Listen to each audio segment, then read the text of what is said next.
In Germany, Interpol detective Louis watches his partner Thomas meet with a mysterious informant that promises to have juicy information on the IBBC, the International Bank of Business and Credit. He still needs time to sort things though, so Thomas makes him swear he'll bring actual physical proof of his intel for their next meeting before he leaves. On his way out, he calls Assistant District Attorney Eleanor to tell him the little information he knows, and when's about to cross the street, he suddenly grabs his arm, throws up, and falls unconscious to the ground.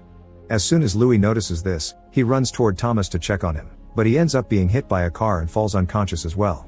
Louis wakes up later at the hospital in good health, but Thomas is dead. When he identifies the body at the morgue, the doctor explains it was a heart attack, but Louis doesn't believe it and double-checks the body. This allows him to fight a tiny syringe scar on Thomas' neck, thus Louis asks to call the police for a proper autopsy since this smells like murder. Meanwhile, in the district attorney's office in New York, Eleanor is trying to convince his co-workers that this contact Thomas made may be the breakthrough they needed, but she's met with skepticism because if the investigation continues, it'll probably crash against the red tape. Their conversation is interrupted by a call from Louis, informing them of Thomas' death, so Eleanor has to fly to Berlin immediately. Sometime later, Eleanor and Louis are meeting with the federal police. They explain there are indicators pointing at hydrocyanic poisoning, but the police think is circumstantial evidence and point out that the tests were negative for poisons, therefore they can't see a reason why they should believe this could be murder.